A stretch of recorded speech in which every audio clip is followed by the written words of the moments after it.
الحمد للہ رب العالمین والصلاة والسلام علی رسولہ الکریم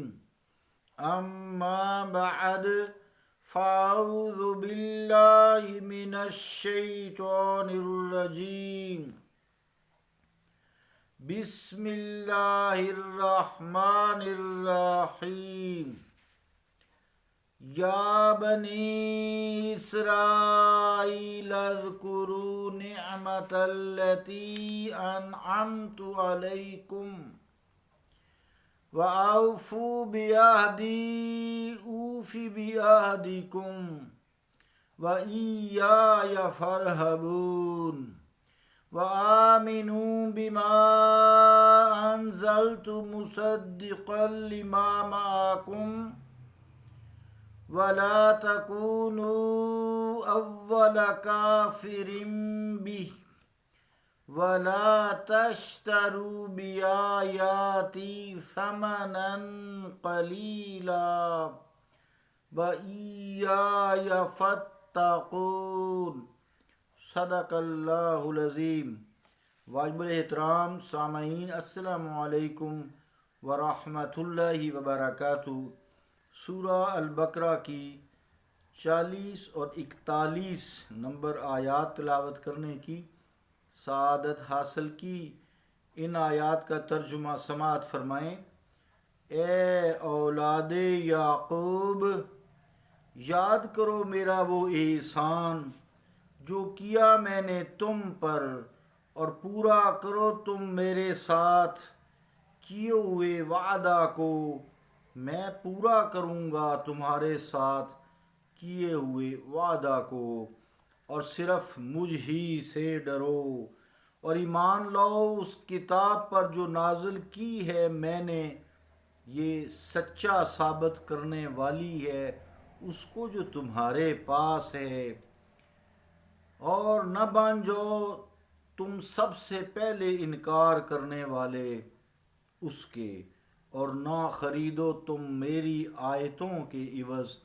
تھوڑی سی قیمت، اور صرف مجھ ہی سے ڈرا کرو۔ اللہ کا قول سچا ہے جو بڑی ہی عظمت والا ہے۔ عزیزان گرامی قدر، السلام علیکم ورحمۃ اللہ وبرکاتہ۔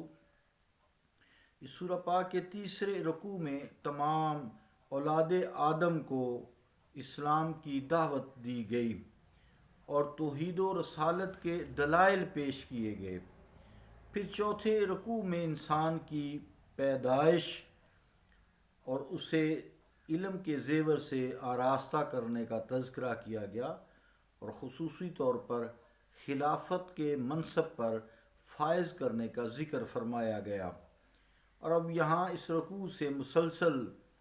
کئی رکوعوں تک بنی اسرائیل کی اصلاح اور ہدایت کی کوشش کی جا رہی ہے۔ یہود کو خصوصی خطاب کرنے میں یہ حکمت ہے، مصلحت ہے کہ تمام اقوام عالم، اس وقت کی بات کر رہا ہوں، خصوصی جزیرہ عرب کے باشندوں میں یہود کو ایک اہم مقام حاصل تھا۔ 4000 سال تک سلسلہ نبوت ان میں جاری و ساری رہا۔ ہزاروں نبی اللہ تعالیٰ نے ان کی قوم میں سے پیدا کیے، جن کے باعث علم و حکمت میں کوئی قوم اس وقت ان کی برابری کا دعویٰ نہیں کر سکتی تھی۔ ان کے گرد و نواح میں بسنے والے قبائل ان کی علمی برتری سے بہت مرعوب تھے، یہاں تک کہ بعض لوگوں نے اسلام قبول کرنے کے لیے یہ شرط لگا دی تھی کہ اگر یہود جو اہل علم و کتاب ہیں اسلام قبول کیا تو ہم بھی کر لیں گے۔ اس لیے قرآن مجید نے یہاں یہود کو خاص طور پر اسلام کی طرف بلایا ہے تاکہ ان کے اسلام لانے سے دوسرے لوگوں کے لیے اسلام قبول کرنے کی راہ ہموار ہو جائے، اور اگر وہ اسلام قبول نہ کریں تو یہود کی پھر ہٹ دھرمی کا پردہ چاک ہو جائے، اور دنیائے عالم کو پتہ چل جائے کہ یہ صرف دنیاوی اقتدار اور دولت و ثروت کے باعث اسلام کی مخالفت کر رہے ہیں۔ اس تفصیل کی ایک حکمت یہ بھی ہو سکتی ہے کہ ملت اسلامیہ کو درس عبرت دیا جائے کہ بنی اسرائیل کی داستان عروج و زوال تمہارے سامنے ہے، قرآن نے بیان کر دی ہے۔ اگر اللہ تعالیٰ اور اس کے رسول کریم علیہ السلام کی اطاعت کرتے رہو گے تو عزت و حکومت تمہاری خانہ زاد لونڈی رہے گی، اور اگر سرکشی اختیار کرو گے تو تمہاری بد عملیاں کسی بخت نصر کا لباس پہن کر نمودار ہوں گی، اور تمہیں صفحہ ہستی سے حرف غلط کی طرح مٹا کر رکھ دیں گی۔ فَاعْتَبِرُوا يَا أُولُو الْأَبْصَارِ، میں ذرا یہ آیت زیر زبر غلط کر گیا ہوں۔ فَاعْتَبِرُوا يَا أُولِي الْأَبْصَارِ، فَاعْتَبِرُوا، پس تم عبرت پکڑو، یا اولی الابصار،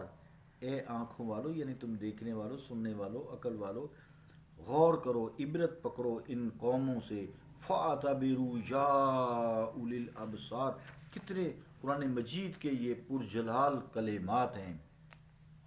عزیزان گرامی قدر، یہاں بنی اسرائیل قرآن مجید میں کہا گیا ہے تو حضرت سیدنا ابراہیم علیہ السلام کے جو فرزند ہیں، حضرت اسحاق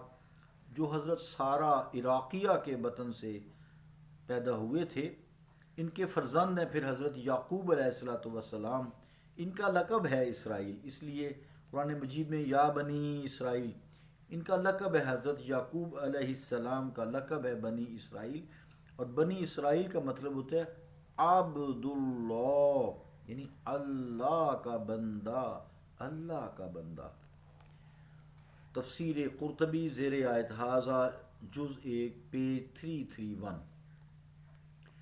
عزیزان گرامی قدر، یہ جو آگے بتایا گیا وَأَوْفُوا بِعَهْدِي أُوفِ بِعَهْدِكُمْ، اسی آیت میں انعام بھی کیا اللہ تعالیٰ نے۔ اس آیت کی تفصیل جو اسی پارہ کے انشاءاللہ تعالیٰ 10ویں رکوع میں ہم پڑھیں گے، دوسرے مقامات پر بھی ہے، جیسا کہ من و سلوہ ہے، یہودیوں پر اللہ تعالیٰ نے عنایت کی تھی اور کئی چیزیں ان کے لیے حلال کر دی تھیں اور ان کے لیے آسانیاں پیدا کی تھیں، لیکن انہوں نے خود ہی اپنے آپ کو تاویلوں کے ساتھ، بہانوں کے ساتھ، ہیلوں کے ساتھ مشکل میں ڈالا تھا، اپنے آپ کو آزمائش میں ڈالا تھا۔ آج مسلمان بھی اسی طرح ہیلے، بہانے، وسیلے کرتے رہتے ہیں ادھر ادھر، تو جیسے سود کو حلال کیا ہوا ہے، سب لوگ کھا رہے ہیں، یہ جنہوں نے فتوے دی ہوئے ہیں وہ جانے، اللہ جانے۔ پر ایک بات ہے کہ اللہ تعالیٰ کے احکامات میں ایسی تعویلات روٹی روزی کے لیے، ذریعہ معاش کے لیے نہیں کرنی چاہیے۔ اسی لیے آگے جو آ رہا ہے کہ وَلَا تَشْتَرُوا بِآيَاتِي ثَمَنًا قَلِيلًا، دین کو روزی روٹی نہیں بنانا چاہیے، اس کا ذریعہ کوئی ہنر سیکھنا چاہیے، کوئی تعلیم لینی چاہیے، کوئی انسان کو محنت کرنی چاہیے، کاروبار کرنا چاہیے۔ البتہ علماء بنی اسرائیل کے اسلام قبول کرنے کے راستہ میں ایک بہت بڑی رکاوٹ تھی، وہ یہ تھی کہ وہ اس بات سے خوف زدہ ہوتے تھے کہ اگر انہوں نے یہودیت کو چھوڑ دیا اور دین اسلام کو اختیار کیا تو ان کے عقیدت مندوں کا یہ ہجوم منتشر ہو جائے گا اور مصطفیٰ کریم علیہ السلام کے گرد جمع ہو جائے گا، اور مالی پھر منافت ہے ان کی، منافع وہ جو بٹورتے تھے نذرانے وغیرہ یہودی، غلط ملط مسئلے کر کے، جس کو جی چاہے اس کی مرضی کے مطابق شرعی احکامات جاری کر دی، جیسے آج کل ہو رہا ہے مسلمانوں میں، اللہ رب العالمین ہمیں بچائے، جیسے میں نے سود کی بات کی اور کئی ایسے احکامات ہیں۔ اللہ تعالیٰ ہمیں تنبیہ فرماتا ہے کہ ایسی باتوں سے تم ہراساں مت ہونا۔ یہودیوں کو کہا ہے کہ اے مسلمانوں، یہودیوں کو دیکھو، وہ ڈرتے نہیں تھے مجھ سے، تم جو ہے ایسی باتیں نہ کرنا، ڈرنا ہے تو اللہ تعالیٰ سے ڈرو جس کے قبضہ قدرت میں رزق کے خزانے ہیں، جسے چاہتا ہے جتنا عطا کر دیتا ہے، جس سے چاہتا ہے وہ چھین لیتا ہے۔ یہ جاہ و جلال حکومت اللہ کے پاس ہے۔ قُلِ اللَّهُمَّ مَالِكَ الْمُلْكِ تُؤْتِي الْمُلْكَ مَن تَشَاءُ وَتَنزِعُ الْمُلْكَ مِمَّن تَشَاءُ وَتُعِزُّ مَن تَشَاءُ وَتُذِلُّ مَن تَشَاءُ بِيَدِكَ الْخَيْرُ إِنَّكَ عَلَىٰ كُلِّ شَيْءٍ قَدِيرٌ۔ اے مصطفیٰ فرما دیجئے کہ ساری کائنات کا بادشاہ اللہ تعالیٰ ہے، جسے چاہتا ہے بادشاہت دے دیتا ہے، جس سے چاہتا ہے چھین لیتا ہے، جس کو چاہتا ہے عزت دے دیتا ہے، جس کو چاہتا ہے اس کو ذلت دے دیتا ہے، اس کو ذیل و خوار کر دیتا ہے۔ اس کے دست قدرت میں خیر ہے، بھلائی ہے، جو چاہتا ہے بھلائی ہو،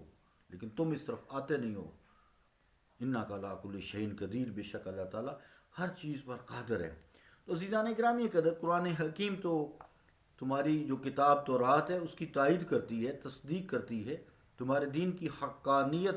کا علم بردار ہے، تمہارے انبیاء کی شان قرآن مجید بلند کرتا ہے، تو پھر تم اس سے اے یہودیو کیوں بدکتے ہو؟ جو آخری آیت ہے، کچھ ٹائم بھی ہو گیا پورا، وَلَا تَشْتَرُوا بِآيَاتِ ثَمَنًا قَلِيلًا، وہ دین کو ذریعہ معاش بنائے ہوئے تھے۔ اس سے مسلمانوں کو بھی تنبیہ کی گئی ہے کہ دین کو روزی کا ذریعہ مت بناؤ۔ یہ قرآن آیات جو ہیں یہ بیچنے والی نہیں ہے۔ اب اس کا مطلب نہیں ہے کہ تھوڑی سمنن کے لیے، اس میں تھوڑی سی قیمت میں نہ بیچو، بہت قیمت ملے تو، یا منہ مانگی قیمت ملے تو بیچو، نہیں، مراد یہ مال بکاؤ نہیں ہے، یہ تو دل کو نور بنانے والا ہے، یہ تو اور اللہ کا قرب پیدا کرنے والا ہے۔ بہرحال اللہ تعالی ہم پہ فضل کرے، ہمیں دین اسلام پر چلنے کی توفیق عطا فرمائے اور شرعی احکامات پر عمل پیرا ہونے کی توفیق عطا فرمائے۔ صلی اللہ تعالی علی رسول خیر خلقہ محمد وعلی آلہ واصحابہ اجمعین برحمتک یا ارحم الراحمین۔